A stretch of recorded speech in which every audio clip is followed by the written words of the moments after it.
প্রিয় দেশবাসী, বৈষম্য বিরোধী ছাত্র আন্দোলনের পক্ষ থেকে আজকে সারা দেশব্যাপী যে বিক্ষোভ কর্মসূচির আহ্বান করা হয়েছে, আপনারা যার যার নিকটস্থ পয়েন্টে দলে দলে যোগদান করে আজকের বিক্ষোভ কর্মসূচি সফল করুন।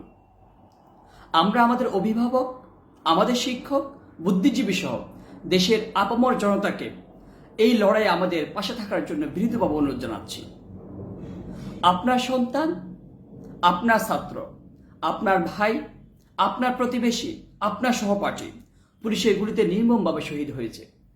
আমাদের ভাই, আমাদের বোন অকাতরে নিজেদের জীবনকে বিলিয়ে দিয়েছে। আজীবনের জন্য অনেকে পঙ্গুত্ব বরণ করেছে। আমরা আমাদের ভাই বোনদের সেই রক্ত এবং ত্যাগের সাথে কখনোই বেইমানি করতে পারি না। আমরা দ্ব্যর্থহীন ভাষায় বলতে চাই, আমাদের দাবি আদায় না হওয়া পর্যন্ত আমাদের আন্দোলন চলমান থাকবে।